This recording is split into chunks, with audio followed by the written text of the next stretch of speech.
Actually, we worked against each other. No, we worked against. I worked against you and Brian St. John. Oh, in Florida. In Fort Lauderdale and a couple of towns in Florida. He had a partner at the time, Brian St. John. The Blonde Bombers.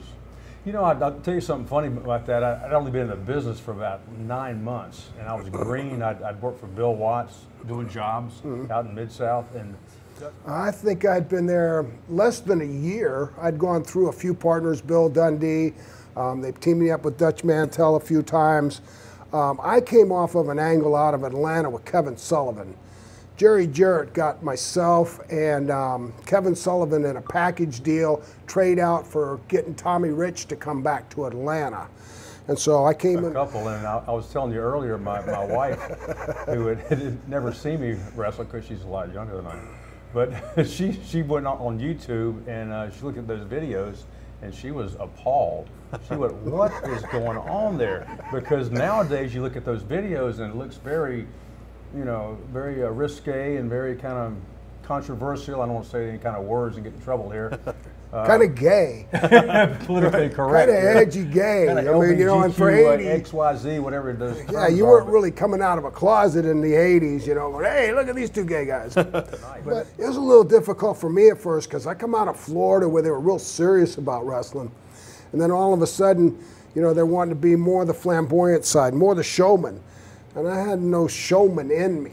But, you know, money talks, and pretty soon I was strutting and wearing a sequin tuxedo and a bow tie. Unique thing about it, though, was we were like the flamboyant guys, but we also, Jarrett had us in very, very rugged, rough, you know, bloody matches. So there was the best of both worlds. We were doing the struts and they had the top hats and the canes and, you know, all that kind of stuff, the videos, but yet we had some really brutal matches. We're going to talk about them definitely coming up, too. Yeah.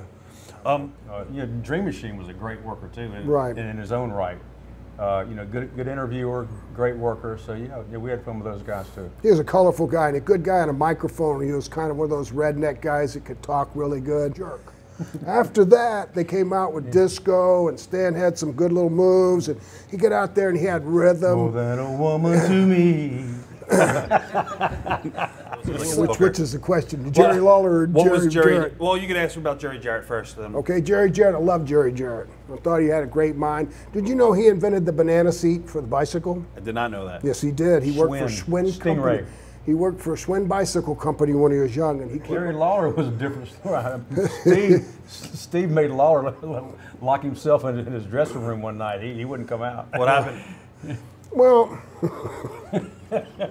sorry I brought that up. This is the same thing that happened to me with Bobby Heenan's second book. All of a sudden, Bobby Heenan, I've got away with Ribbon Lawler when he came to WWF in the 90s, and Bobby Heenan writes a thing in his book about it was me, and we had a great house there.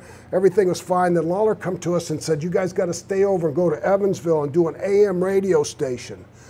First of all, nobody listens to AM radio. That's what I said.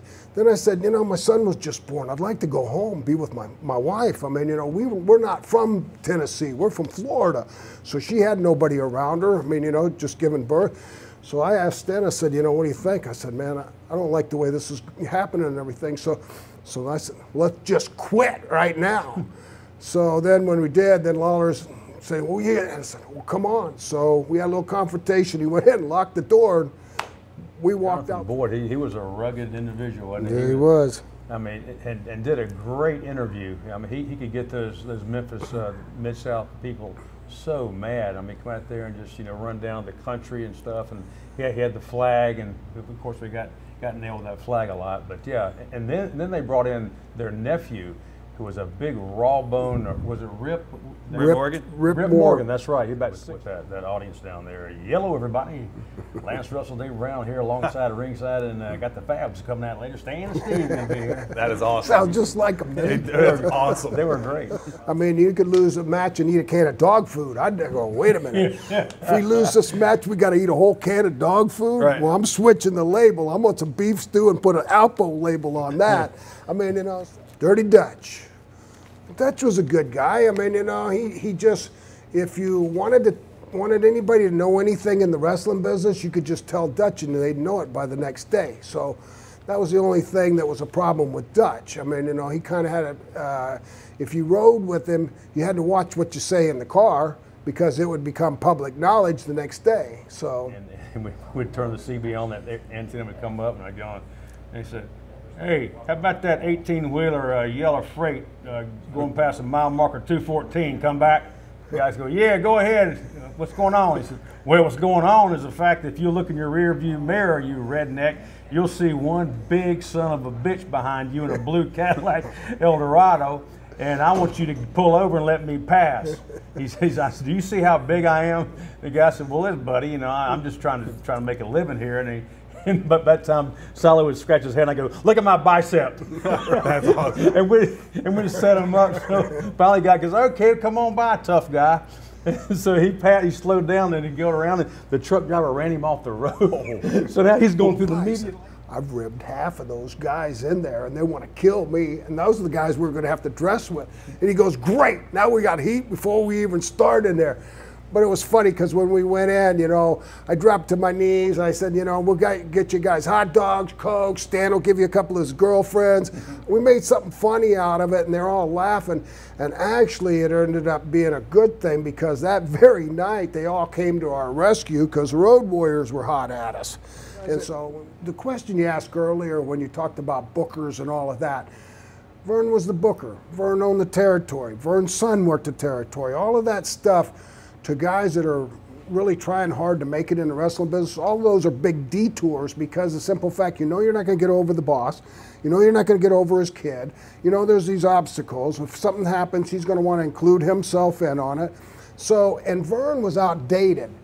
His show was outdated. The wrestling show we did was way lamer than Memphis, Tennessee was, and that was kind of a rinky-dink show. But when we got, because I started working with him in Florida early when he first started as Frank Goodish, and I can remember pushing him around the ring a little bit just to get him going because that he was intimidated by the crowds. And then after he got his feet wet, then he started going to Japan, then he became a big star. Then he kind of had an attitude. If he liked you, but if he didn't like you, he didn't have nothing to do with you. And he was so, chewed gum, and he's like looking around. He's ready to go. So he's not really listening to this. But I'm standing there, and Animal and Hawk, and so Hawk kind of leans in and goes, "We're not going for the finish." I went, "Huh?" And he went, "Do things their way, nobody gets hurt." Well, Steve just heard the last part of that. He went, "Huh?" And well, Hawk thought he meant like, "Oh yeah, like you think so?" So when he heard that, I mean, he just attacked him, and I'm like, you know. And so Joe is kind of like, "Well, you know, you're not going to go at it too," and so we kind of like, "No, let's just work." So he and I kind of tied up, but Hawk is just going off. So I'll let you take over from there because you were in it. Well, you know, I'd been in the business quite a while, you know, and I'd learned to deal with a lot of scenarios, but I'd never had anybody in my whole career up to this point say they weren't going to do the finish in the ring, not in the dressing room. I mean, you know, confront the booker, confront the guy that owns the territory, confront the guy that's telling you that you're going to get beat. But he confronted us. And like Stan said, I wasn't paying attention because I was in my zone. And when I said, "Huh," Hawk goes, and he hits me with two hands in the chest so hard. Everybody's getting their finishes except us. So we're kind of like, looking, it's kind of weird. And so we asked the guy who's going back and forth, "You got our finish?" He went, "No, man, you know, I'm just holding on." And we're like, "Oh, this doesn't sound good." Kept going on. We got moved up, and then again and again. So finally, he said, "Guys, I'm sorry." He said, "They don't want to put you guys over." He said, "You know, they want to go over. They want their hand raised, and they want to beat you with their finish." So Steve, being the genius that he is, he said, "You know what? We'll do it. We'll do everything they want. They'll get their hands raised and all that kind of stuff." He said, "You know, tell them we just asked one thing of them, okay? You know, for once, please sell for us good." And so he came back and said, they said that they'll sell hot comeback, you know, and then boom, 1, 2, 3, you know, you guys go down. So I'll let you take it from there. Well, I'm taking it from there because they're going, "Here, watch me bury myself," right? Okay. Well, at the thing was the Bushwhackers were down there. They were running it. Luke and Butch, I think, were the ones. I'm pretty sure that was the two, right? But when I paintbrushed his face, he come alive and came back with the paint. He threw the brush first and hit the referee. Then he threw the paint and missed me and threw it on the front row of the crowd. I don't even remember that. Oh, that's great. That's on That's YouTube. priceless. Yeah, it is. Oh, I gotta go home But and Bill Watts, to me, and the reason I'm answering different because that I grew up in Florida. When I was only 16 years old, I was picking up Bill Watts at the airport, taking him to the wrestling matches. Before I ever started wrestling, I was driving the wrestlers around. I picked up Terry Funk. I picked up Dory Funk. I picked up Bill Watts. Anybody that flew in, I'd go get them, take them to the hotel, take them to the matches. So I met Bill Watts at a young age. Then I went to college in Mississippi. The Giant went out bar hopping, and for some crazy reason, Mulligan decides to try to sucker punch and knock out Andre. And I mean, he hit him hard, but Andre barely flinched. And Andre said, "You fucked up, boss." And Mulligan took off. Because you were a heel in that territory. When you get to these other territories, you separate yourself. When Kevin was in Florida with Mark Lewin and Purple Haze and King Curtis, I mean, Jimmy Cornette came along and spiced us up, and he was a great manager and everything. But at the same time, the territory had lost its sizzle. Not as many, his arms locked. So now he's like this, and there's the back of the seat.